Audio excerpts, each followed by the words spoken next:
The Collective Intelligence Bureau had approximately 4,000 regulations concerning deep space habitation, and Outpost Zenith-7 violated roughly 3,972 of them. Not through any fault of ambition or poor planning, mind you, but because the station had the cosmic courtesy to orbit a dying star that radiated more hostility than a teenage poet's diary. The scientists who'd approved its construction had done so with the kind of optimistic delusion usually reserved for people who think they can fix toxic relationships, and the result was a research platform that existed in direct opposition to the concept of continued existence. The star designation KX 7749, though everyone called it the Spite because it seemed personally offended by the audacity of nearby life, belched radiation storms with the regularity of a grandfather clock and twice the malice. Gravitational anomalies rippled through the station's corridors like hiccups in reality itself. Temperature fluctuations could swing from freeze your thoughts solid to boil your regrets in the span of a coffee break, assuming anyone was insane enough to brew coffee in these conditions. The collective's environmental assessment had been admirably concise: inadvisable for organic habitation, recommend automated systems only. Probability of crew survival beyond 6 months approaching zero with enthusiasm. Naturally, they'd sent a crew anyway. Science waits for no one, and certainly not for something as trivial as survivability. Mission Commander Vexthal of the Kryn species stood in the command center, his crystalline exoskeleton reflecting the angry red glow of warning lights that had become the station's permanent mood lighting. Kryn were known throughout the galaxy for their methodical nature, their unshakable adherence to protocol, and their ability to remain calm in situations that would send other species screaming into the void. Vexthal embodied all these qualities, which made his current existential crisis all the more notable. Day 47, he recorded in his log, voice carrying the emotional range of a particularly depressed calculator. Morale remains catastrophically low. Dr. Culinary has begun talking to the wall panels. Engineer Thros has filed his 803rd formal complaint. Navigator Prill's chromatic patterns now exclusively express variations of despair. The ration packs continue to taste like compressed disappointment with notes of industrial regret. I am beginning to understand why the assessment suggested automation. Dr. Culinary, the station's Endorian biochemist, drifted past the command center at that moment, clutching a scanner and muttering calculations that seemed designed to prove mathematically why they should all just give up now. Andorians were typically cheerful beings. Their home world was a paradise of temperate zones and reasonable physics, which made Quellin's descent into pessimism particularly dramatic. He'd taken to calculating the probability of various disasters with the enthusiasm most people reserved for hobbies. "Commander," Culinary announced without looking up from his scanner, "I've determined there's a 63% chance the next radiation storm will cook us all from the inside out. A 28% chance the gravity fluctuation will compress us into meat cubes. And a 9% chance something we haven't even discovered yet will kill us in a novel and scientifically interesting way. Your percentages total 100, Vexthal observed. Yes, I'm accounting for the 0% chance we survive." From somewhere in the maintenance shaft came the sound of Thros, the hexapod engineer, having what could generously be called a moment. Hexapods possessed 6 articulated limbs, capable of performing complex tasks simultaneously, which meant Thros could bang on broken equipment with 4 appendages while gesturing rudely with the other 2. His complaints had evolved into an art form. "Nothing works." His voice echoed through the ventilation. "The thermal regulators are compromised. The radiation shielding is held together by hope and expired sealant, and I'm pretty sure the waste recycler is developing sentience just so it can quit. Navigator Prill floated through a bulkhead, one of the few perks of being a gas-based life form, shifting through a color spectrum that roughly translated to, "I've accepted our doom and made peace with the universe, which is apparently trying to murder us." Prill's species communicated entirely through chromatic changes, and lately his palette had been limited to various shades of existential dread. This was the crew of Outpost Zenith-7, 4 beings united by their profound regret at accepting this assignment and their shared conviction that the collective's recruitment officer had lied about everything except the dying star part. Then the communication console chirped with incoming personnel data, and Vextel's day managed to get worse. "A human?" Quelin looked up from his disaster calculations. "They're sending us a human?" "An environmental specialist, apparently," Vextel confirmed, reading the file with growing confusion. "Name: Marcus Way. Specialization: Adaptive Habitat Solutions. Arrives in 3 cycles." Thros emerged from the maintenance shaft, all 6 limbs covered in synthetic lubricant and fury. "A human? Those fragile little bipeds who need specific atmospheric pressure and constant temperature regulation. They're sending one here?" Prill shifted to a skeptical orange. Humans were something of a cosmic punchline in the collective. They'd only achieved interstellar capability 60 years ago, practically yesterday in galactic terms, and they hailed from a death world they'd somehow convinced themselves was pretty nice, actually. Their planet actively tried to kill them through weather, geology, biology, and occasionally just random bad luck. Yet they'd not only survived but developed an inexplicable fondness for the place. Most species found them baffling. Some found them endearing. The majority found them exhausting. "What," Quelin asked slowly, "is an environmental specialist supposed to do on a station where the environment is actively hostile to environmental specialization?" Vextel had no answer. The collective worked in mysterious ways, usually because the bureaucracy was so convoluted that decisions emerged from it like ancient prophecies, inexplicable and probably ominous. 3 cycles later, Marcus Way arrived via supply shuttle with the kind of luggage situation that suggested either excellent preparation or complete insanity. Where most crew members brought personal effects in a single standardized container, the human emerged with 7 cases of varying sizes, 3 equipment pods, and what appeared to be a locked freezer unit. "Marcus Way reporting," he announced cheerfully, as if he'd just arrived at a beach resort rather than a station that was statistically likely to kill him in interesting ways. He was average height for a human, with dark hair, brown skin, and an expression that could only be described as amused by something the universe hadn't shared with the rest of the class. Vextel performed the standard greeting protocol. "Welcome to Outpost Zenith-7. I am Commander Vextel. I trust you've reviewed the environmental briefings." "Oh yeah," Marcus said, glancing around the command center as another radiation warning flashed. "Real hostile out here. I love it." Quelin appeared, scanner in hand, already calculating. "Statistically, you shouldn't love anything about this place.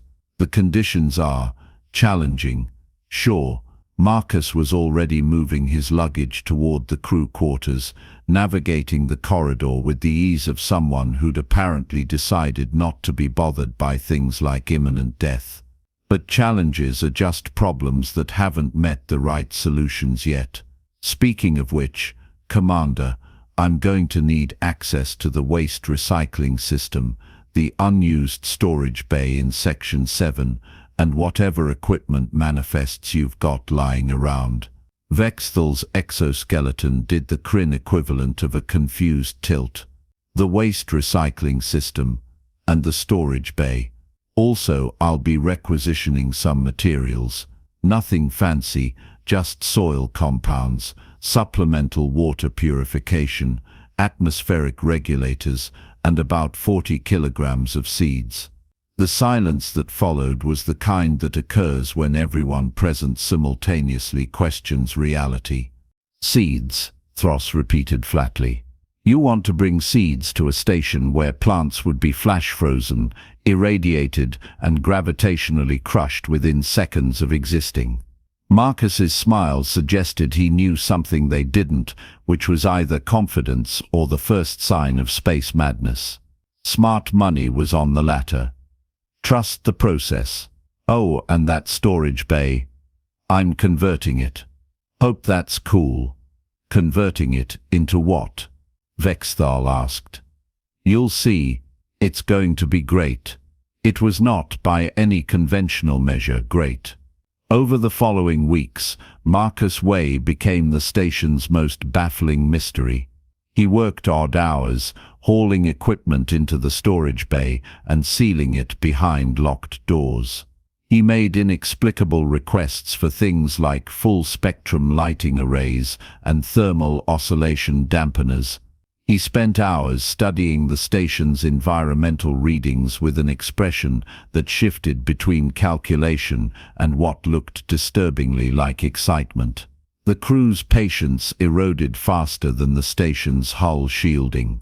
He's cannibalizing our life support backups, Thros complained during one of their increasingly desperate crew meetings. He's rerouting power conduits. He's doing something with the radiation collectors that I don't understand, which means it's either brilliant or suicidal. The human has requisitioned materials that serve no logical purpose for survival, Vexthal added, reviewing the inventory logs. Mineral compounds, organic substrates. He even requested microorganisms from the biological sample storage. Quellin had calculated 17 different theories, each more implausible than the last. Perhaps humans require elaborate rituals before accepting their inevitable doom. Or he's building a shrine. Or he's genuinely lost his mind, and we're just watching it happen in real time. Prill shifted to a worried purple that needed no translation. The storage bay remained locked. Marcus remained enigmatic. The station remained hostile. And everyone's nerves remained frayed. Then on day 73, Marcus sent a message to all crew quarters, Storage Bay 7. You're going to want to see this. They arrived expecting disaster, an explosion perhaps, or evidence that the human had indeed succumbed to space madness and built something useless. What they found instead violated several laws of physics and at least one theological assumption. The storage bay had been transformed into a garden. Not a theoretical garden, not a simulated garden, an actual, functioning, impossibly thriving garden with plants growing in organized rows under lighting that pulsed with carefully calibrated intensity, leafy greens, climbing vines, root vegetables breaking through rich, dark soil. The air inside was humid, breathable, and carried the scent of growing things, a smell so alien to the station that Quellin's scanner initially registered it as a contaminant. What? Vexthal said slowly. Am I looking at? Marcus stood among the rows, harvesting tomatoes, actual tomatoes, with the casual demeanor of someone picking produce at a market rather than defying cosmic impossibility. A garden. Figured we could use some fresh food. The ration packs are terrible. The ration packs are designed for nutritional efficiency, Vexthal said automatically, because his brain hadn't caught up to his eyes yet. Yeah, and they taste like sadness pressed into blocks. Marcus placed tomatoes in a basket. But this is food. Thros approached the nearest planter as if it might explode, examining the equipment with all 6 limbs. This is impossible. The radiation alone should have sterilized everything. The temperature fluctuations should have destroyed any biological processes. The gravitational anomalies should have actually helped. Marcus interrupted cheerfully. See, once I stopped thinking about the station's conditions as problems and started thinking about them as features, things got interesting. The radiation. I'm channeling it through conversion panels for power. The temperature swings, perfect for creating climate zones. Some plants like it hot, some like it cold, and the fluctuations actually accelerate growth cycles if you time them right. The gravity anomalies. Great for water circulation. The whole system is basically powered by the stuff that's supposed to kill us. Quellin's scanner was having a crisis, but the biology plants can't just adapt to. These did. Well, with help, selective breeding, genetic flexibility, and a lot of trial and error back on Earth. Humans have been growing food in terrible conditions for thousands of years. Antarctica, space stations, underwater habitats, Mars colonies.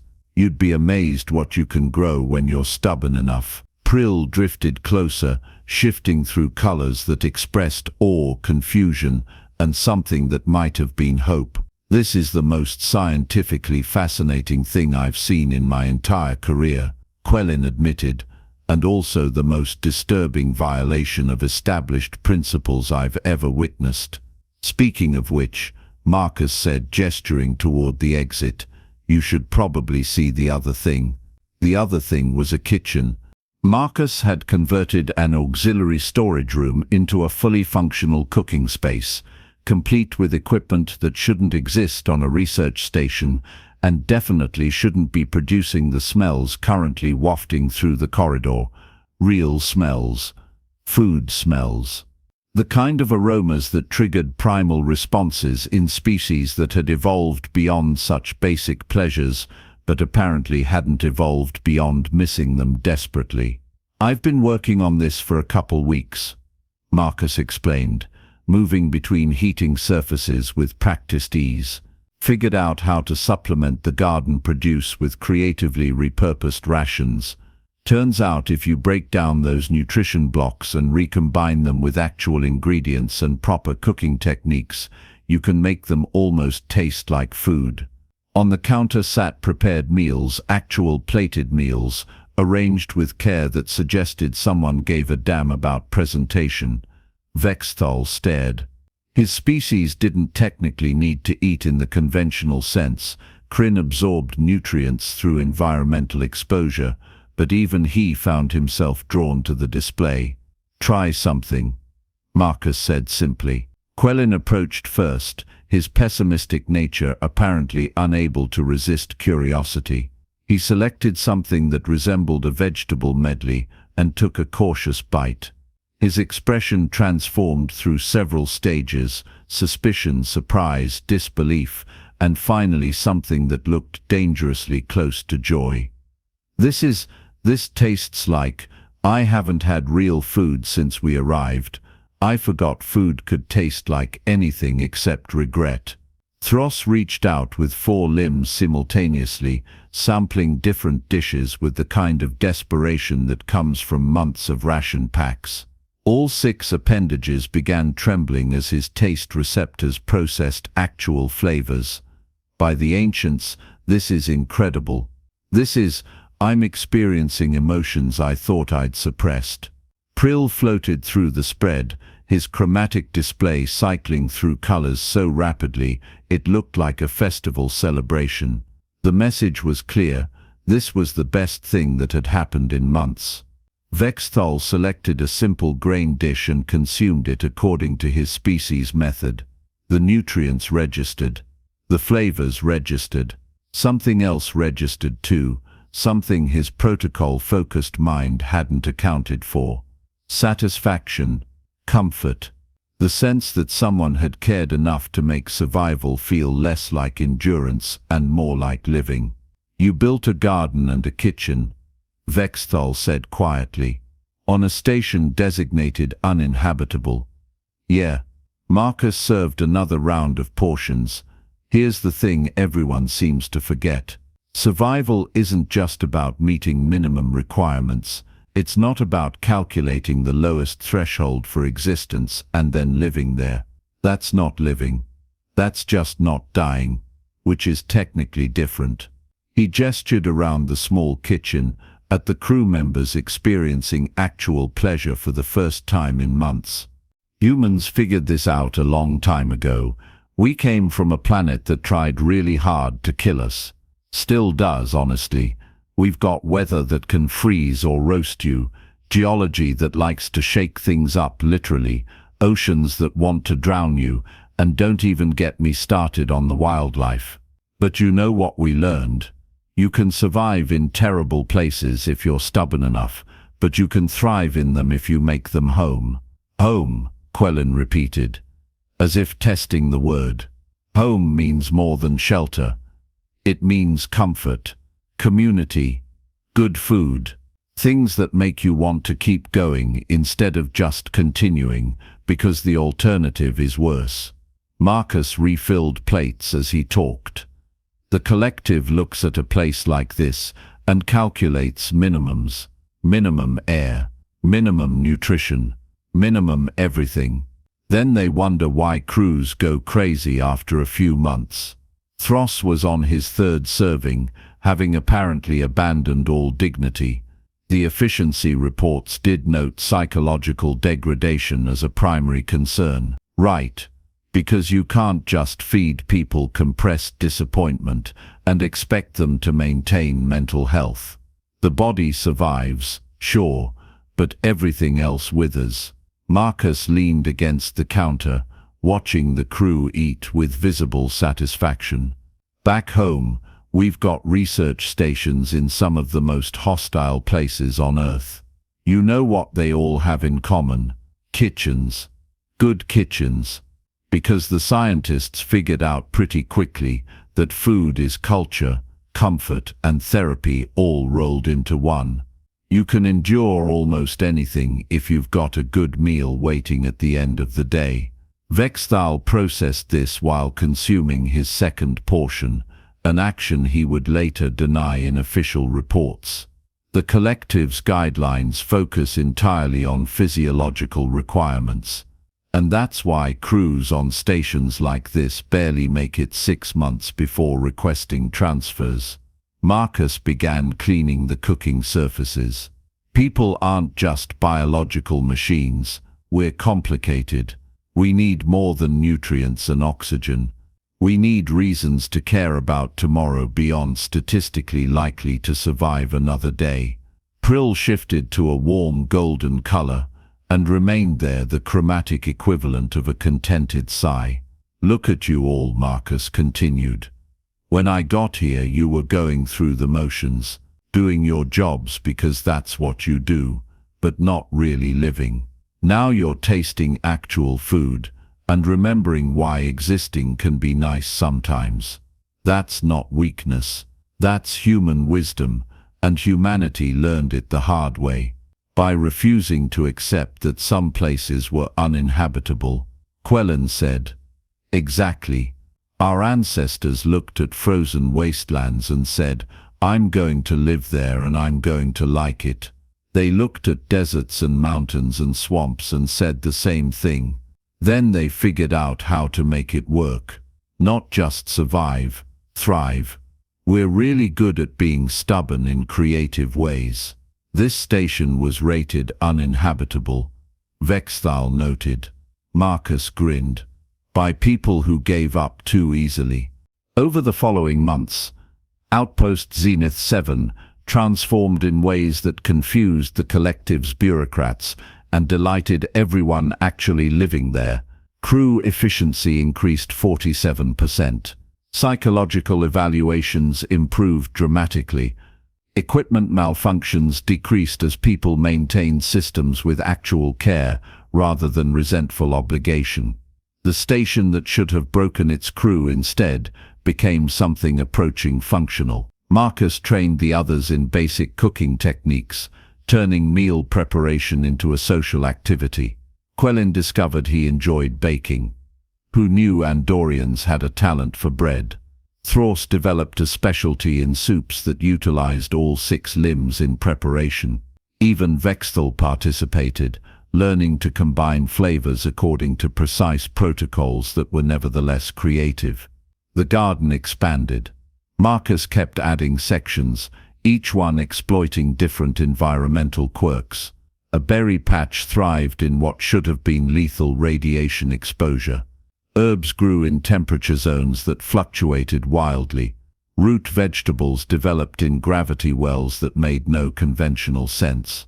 Word spread through the collective. Other uninhabitable stations, places where crews barely survived through sheer determination and ration packs, started requesting human consultants. The bureaucrats sent memos about irregular environmental adaptation protocols and unapproved habitat modifications. The scientists published papers with titles like Human-Based Habitat Solutions, Why Didn't We Think of This?, and Food as Infrastructure, Recalculating Survival Metrics. Thros designed new station models incorporating kitchen facilities as standard equipment. It's logical, he insisted, though everyone suspected he just wanted access to better food on future assignments. Quelin stopped calculating disaster probabilities and started calculating optimal growing conditions for various plant species. His pessimism hadn't disappeared. Andorians didn't change fundamental personality traits, but it had been redirected toward productive skepticism. Prill's chromatic range expanded to include colors the crew had never seen before, all of them variations of contentment and satisfaction. 6 months after Marcus's arrival, Vexthal filed his official report to the collective. Station performance exceeded all projections. Crew retention was unprecedented.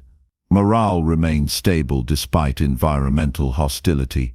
Research output had actually increased. He wrote it all in proper protocol format, careful to document the measurable improvements without editorializing. Then he added a personal note at the end, recommend revising uninhabitable station protocols. Human approach merits consideration. The collective's bureaucrats read the report with confusion. The data clearly showed success, but it contradicted their models. Nothing should thrive on Zenith-7. The station existed in direct opposition to comfortable living. Yet somehow, impossibly, the crew was not only surviving but actively happy.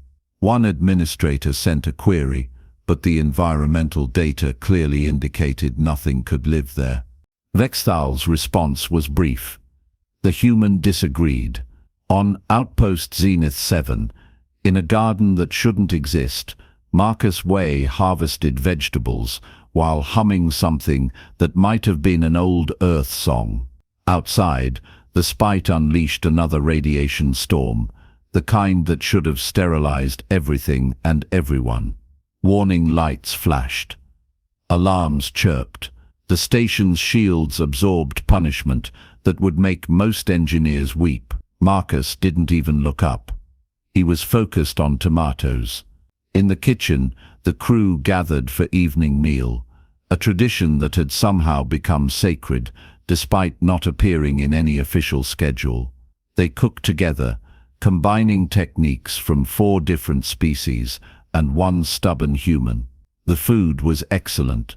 The company was better. The conversation ranged from scientific theories to terrible jokes, with multiple languages and chromatic patterns overlapping in comfortable chaos. This was Outpost Zenith-7, now still hostile, still dangerous, still rated uninhabitable by every reasonable metric. But also home, because one human had looked at impossible conditions and decided to make dinner instead of giving up. The galaxy had spent centuries calculating what couldn't be done, establishing limits and probabilities and careful boundaries. Humanity had spent significantly less time ignoring all that and doing things anyway, usually while cooking something delicious. The collective would eventually update its guidelines, incorporating human wisdom about thriving versus surviving. Other species would adopt the practices, creating homes in places previously considered unlivable. Thousands of stations would benefit from one simple truth: people work better when they're fed well and treated like they matter. But that was all future knowledge, academic and abstract. Right now, in this moment, Marcus Way smiled while harvesting tomatoes on a station that should have killed him, surrounded by crew members who'd forgotten what happiness tasted like until someone cared enough to cook them a proper meal.